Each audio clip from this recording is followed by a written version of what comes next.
اعوذ باللہ السمیع العلیم من الشیطان الرجیم من ہمزہ ونفخہ ونفثہ بسم اللہ الرحمن الرحیم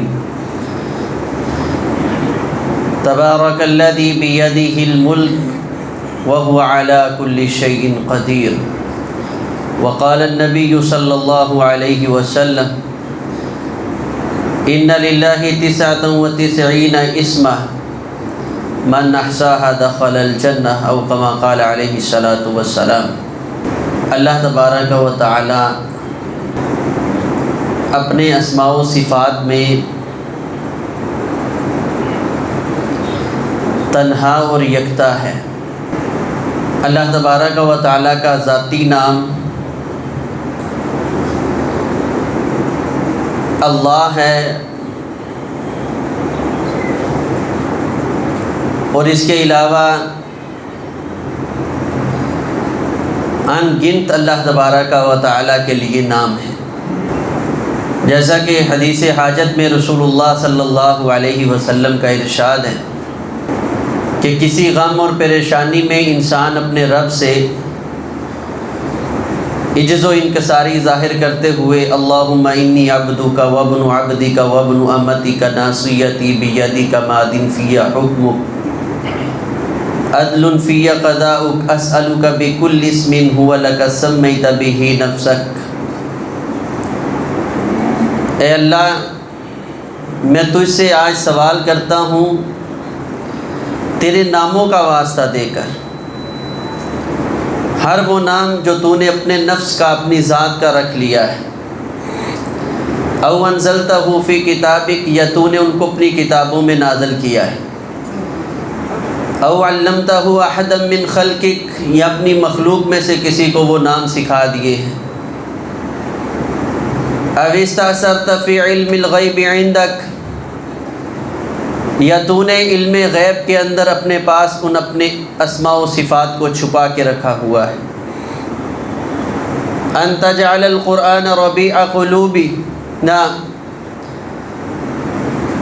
ونور صدورنا۔ اللہ کے رسول صلی اللہ علیہ وسلم نے فرمایا جو شخص یہ دعا مانگتا ہے، اللہ کو اللہ کے ناموں کا واسطہ دے کر اللہ سے مناجات کرتا ہے، اللہ تبارک و تعالی اذهب اللہ عنہ ہمہ، اللہ تبارک و تعالی اس کا یہ غم اور پریشانی دور فرما دیتے ہیں۔ اور صرف غم دور ہی نہیں ہوتا، اللہ اس کی جگہ پر اس کو کوئی فراوانی بھی عطا فرما دیتے ہیں۔ تو اس دعا کے اندر جو جامع چیز ہے وہ نبی کریم صلی اللہ علیہ وسلم نے ہمیں وہ اللہ کے نام سکھائے ہیں اور ان کا واسطہ دینا سکھایا ہے۔ اسی طرح صحیح البخاری کی روایت نبی علیہ السلام نے فرمایا ان للہ 99 اسما، اللہ کے خاص 99 نام۔ یہاں پر بعض لوگوں کو یہ مغالطہ ہوا شاید اللہ کے نام ہی 99 ہیں، بے شمار ناموں میں سے 99 نام، ایک کم 100، من احصاها دخل الجنہ، جس انسان نے ان ناموں کو یاد کر لیا وہ جنت میں ضرور داخل ہو جائے گا۔ 99 نام جو قرآن و سنت سے ثابت ہو، ان کو یاد کیا جائے اور پھر ان پہ غور و خوض کیا جائے، آپ یقین مانیں اللہ تبارک و تعالیٰ کا ایک ایک نام میری آپ کی زندگی کی ہر پریشانی کا حل ہے۔ ایک ایک نام پہ اگر ہم غور کریں، میں انتہائی اختصار کے ساتھ ایک حدیث کی وضاحت کرنا چاہوں گا جس میں اللہ نے اپنی صفات کی طرف اشارہ کیا ہے۔ رسول اللہ صلی اللہ علیہ وسلم کا ارشاد گرامی، نبی علیہ السلام نے فرمایا صبح کے وقت یا دن میں ایک پورے دن کے اندر جو انسان یہ لفظ کہتا ہے لا الہ الا اللہ وحدہ لا شریک لہ لہ الملک ولہ الحمد وہو علی کل شیء قدیر، یہ کلمات اللہ کی صفات پر مشتمل ہیں۔ سب سے پہلے اللہ کی صفت لا الہ الا اللہ، اللہ کے سوا کوئی الہ نہیں ہے، کوئی معبود برحق نہیں ہے، کوئی بگڑی بنانے والا نہیں ہے۔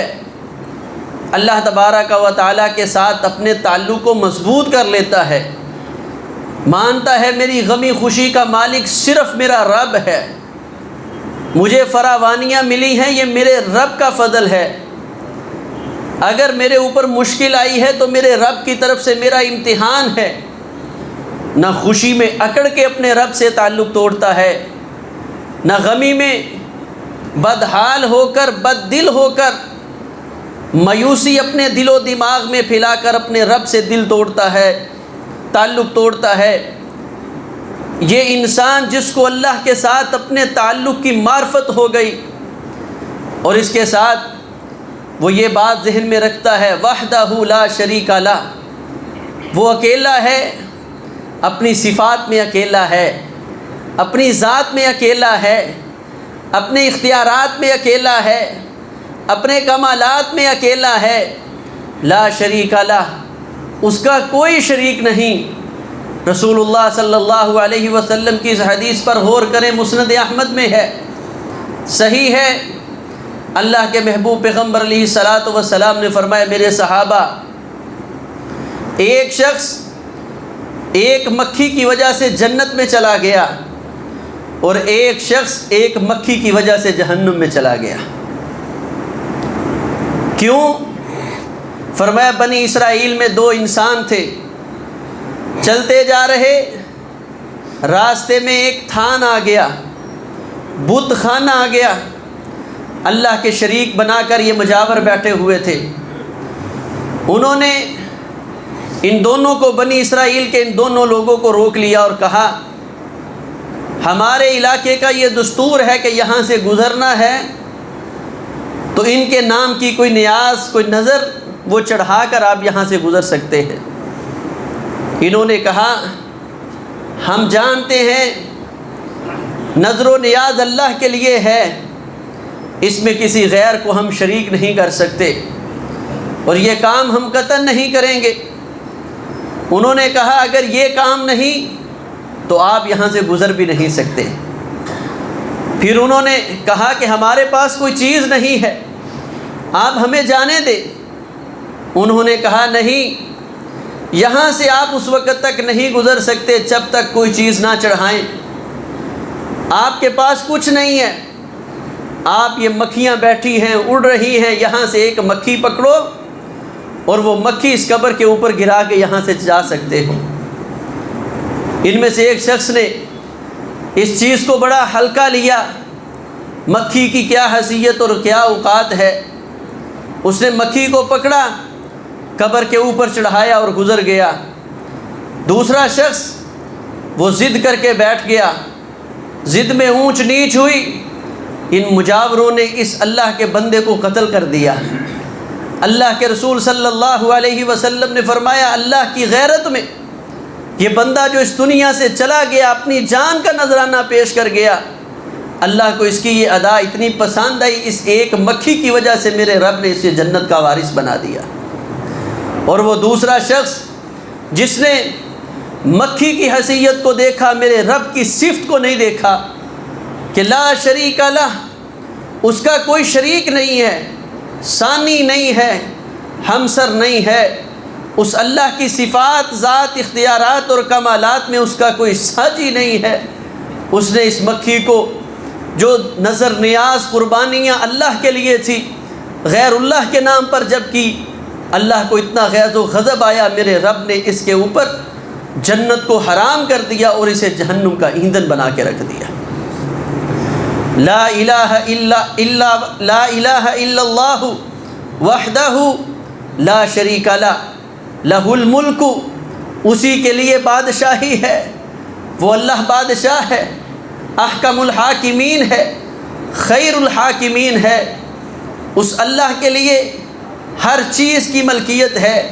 یہاں دنیا میں جس کے پاس جو چیز ہے وہ فانی ہے اور وقتی ہے، حقیقی ملکیت ہے تو میرے رب کی ملکیت ہے۔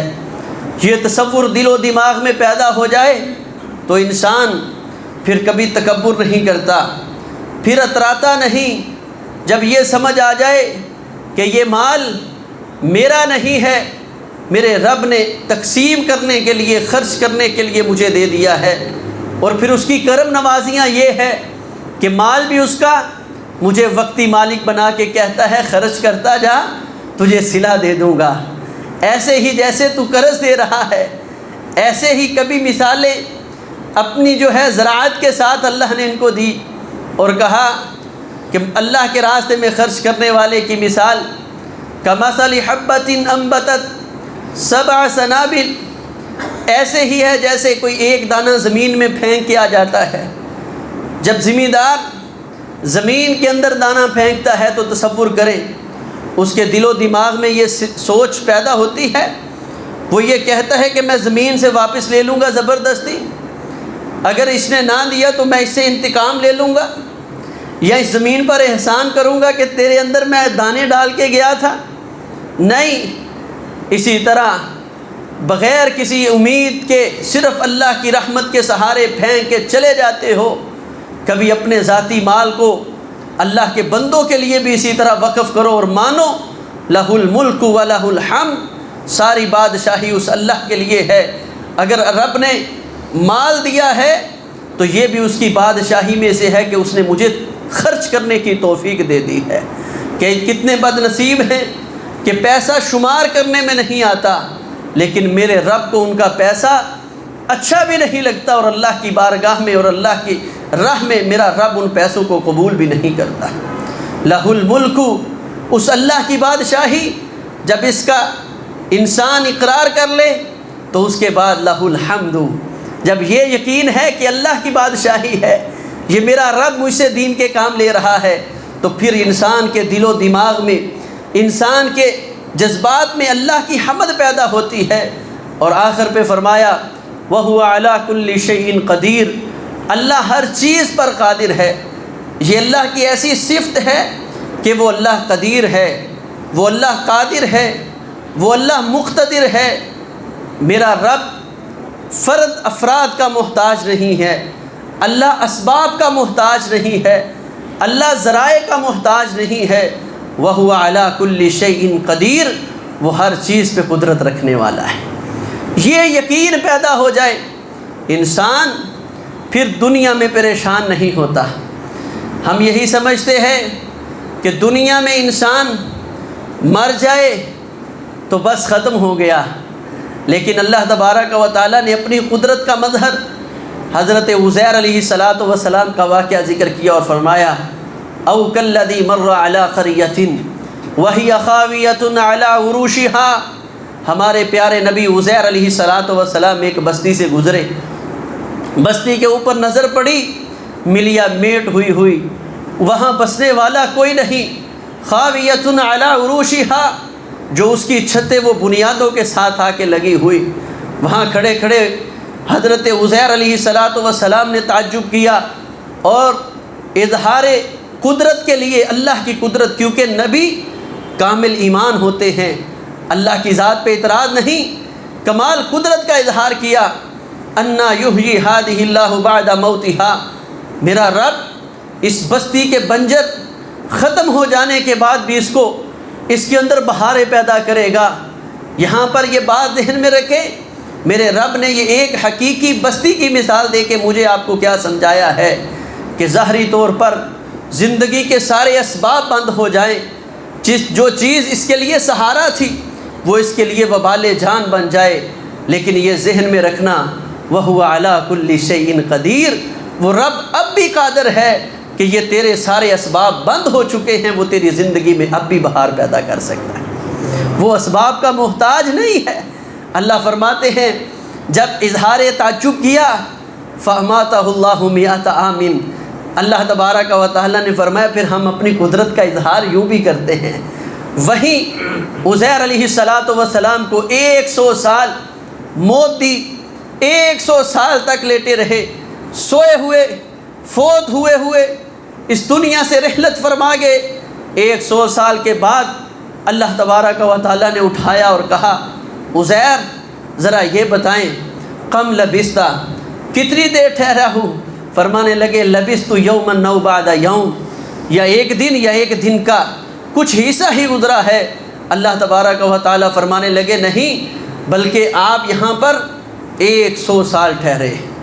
اب اللہ کی قدرت کا ذرا مظہر دیکھیں، فانظر الی طعامک و شرابک لم یتسنہ، وہ کھانا جو بغیر فریج کے 16-15 گھنٹے نہیں گزار سکتا، 100 سال گزر گیا، فرمایا نہ پانی اور نہ کھانا، ان دونوں کے اندر کوئی سمیل پیدا نہیں ہوئی، کوئی خرابی نہیں آئی، بدبو پیدا نہیں ہوئی، یہ میرے رب کی قدرت ہے۔ فانظر الی طعامک و شرابک، پانی کی طرف دیکھیں، اگر 1 ہفتہ پانی ایک چیز میں پڑا رہے، پانی کی اپنی رنگت تو جاتی ہے، برتن کا جو ہے ذائقہ عجیب ہو جاتا ہے، کئی دن اس برتن میں پانی پینے کو دل نہیں کرتا، لیکن 100 سال ہوا، فرمایا ذرا پانی کی طرف دیکھیں، کھانا ہے آپ کے پاس جو ذات راہ تھا، جو 15-16 گھنٹے سے زیادہ نہیں گزر سکتے، فانظر الی طعامک و شرابک لم یتسنہ، آپ ذرا اس کی طرف غور کریں، اس میں کوئی بدبو پیدا نہیں ہوئی۔ پھر فرمایا آپ اپنے گدھے کی طرف دیکھیں، گدھا بسیدہ ہو چکا، ہڈیاں ختم ہو چکی۔ اب اللہ تبارک و تعالیٰ نے یہ اس چیز پر دلالت کرنے کے لیے کہ آپ کو یہاں 100 سال ہو چکے ہیں زندگی بھی جو ہے گزارتے ہوئے، 100 سال کا عرصہ گزر گیا ہے اور ہڈیاں گوشت پوست ختم ہو چکا۔ اللہ تبارک و تعالیٰ نے وہ جو بسیدہ ہڈیاں چند پڑی تھیں، فرمایا ہم نے حکم دیا ان کی آنکھوں کے سامنے وہ ہڈیاں جڑی اور پھر ان کے اوپر گوشت کو چڑھایا، اور دیکھتے ہی دیکھتے وہ گدھا جو ہے ہینکنا شروع ہو گیا، سواری کے قابل ہو گیا۔ کیوں؟ حضرت عزیر علیہ السلام نے فرمایا اعلم ان اللہ علی کل شیء قدیر، اے اللہ میں تو پہلے کمال ایمان کا مالک ہوں، لیکن اس عمل کے ساتھ میں خوب جان چکا ہوں تو ہر چیز پر خوب قدرت رکھنے والا ہے۔ وَهُوَ عَلَى كُلِّ شَيْءٍ قَدِيرٌ، یہ دل کے اندر ایمان، جذبہ، سوچ اور فکر پیدا کر لے کہ ظاہری اسباب ختم ہو جائیں، ظاہری جو ہیں ذرائع وہ ختم ہو جائیں، لیکن میرا رب وہ ذریعوں کا محتاج نہیں، اسباب کا محتاج نہیں، وہ ہر چیز پر قادر ہے۔ فطرت الگ چیز ہے، لیکن میرا رب اپنی قدرتوں کا مالک ہے۔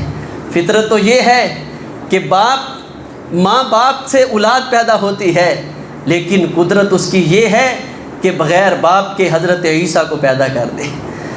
قدرت تو یہ ہے، فطرت تو اللہ کی یہ ہے کہ ماں باپ سے اولاد ہو، لیکن وہ بغیر ماں باپ کے آدم علیہ السلام کو پیدا کر دے، یہ میرے رب کی قدرت ہے۔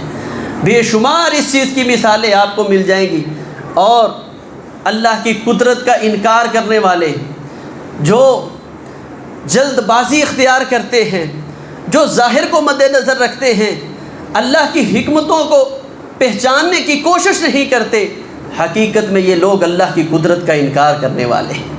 جن لوگوں کو اللہ کی قدرت کا یقین ہو جائے وہ پھر حرام کی طرف نہیں جاتا۔ جس کو یہ یقین ہو کہ میں بھوکا پیاسا، یہاں یاد آگے حضرت ابو امامہ الباہلی رضی اللہ تعالیٰ عنہ اسلام قبول کیا، اپنے قبیلے باہل میں گئے، وہاں کے لوگوں کو جب علم ہوا کہ اس نے اسلام قبول کر لیا ہے، بھئی آج تجھے کھانا نہیں ملے گا۔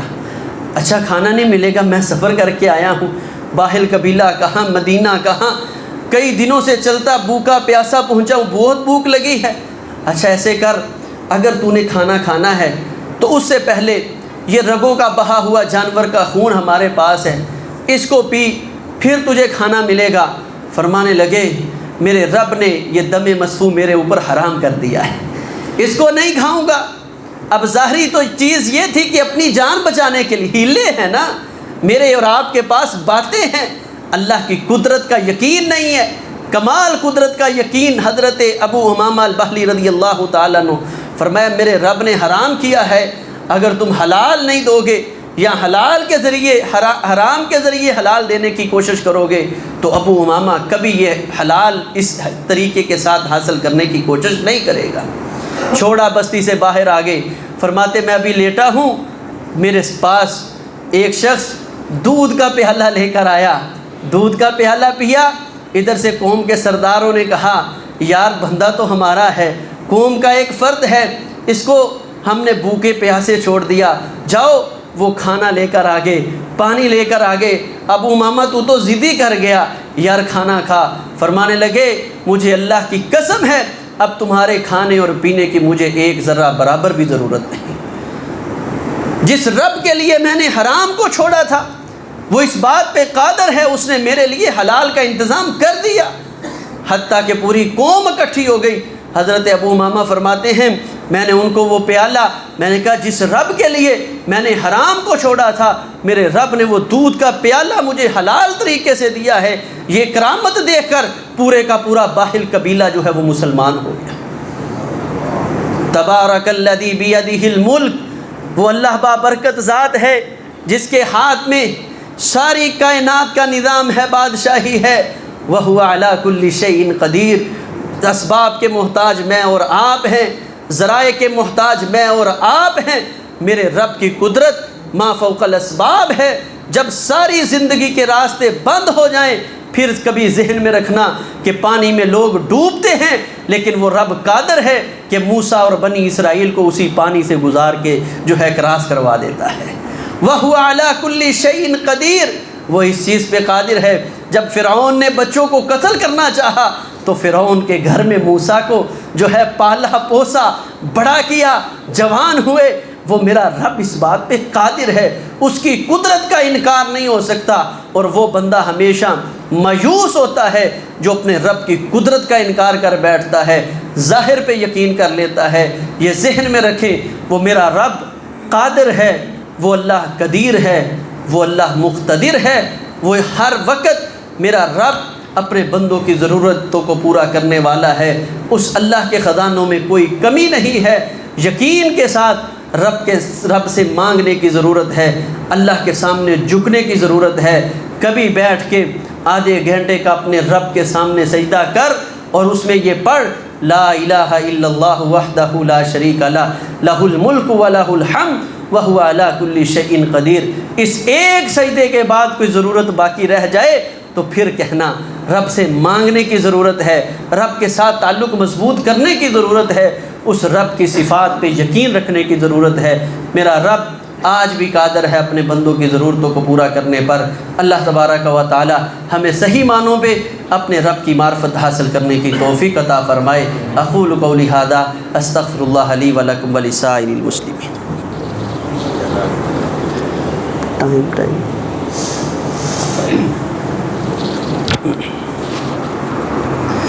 ان الحمد للہ نحمده ونستعینه ونستغفره ونعوذ باللہ من شرور انفسنا ومن سیئات اعمالنا من يهده الله فلا مضل له ومن يضلل فلا هادي له اشهد ان لا اله الا الله وحده لا شريك له واشهد ان محمدا عبده ورسوله اللهم صل على محمد وعلى ال محمد وبارک وسلم وصلی علیہ۔ آج کے خطبہ جمعہ میں ہم نے اللہ تبارک و تعالی کی صفات کے حوالہ سے چند گزارشات کی ہیں کہ اس اللہ کو الہ ماننا، وحدہ لا شریک ماننا۔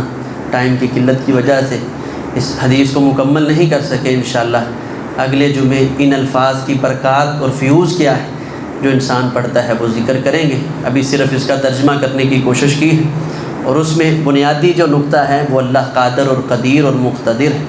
اور اللہ تبارک و تعالیٰ فرماتے ہیں صحیح مسلم میں، فرمایا اے لوگو لو ان اولکم و آخرکم، تمہارے پہلے اور آخری، فرمایا تمہارے تر و تازہ اور بوسیدہ سارے ایک جگہ پر جمع ہو جائیں اور وہ اللہ سے سوال کرنا شروع کر دیں۔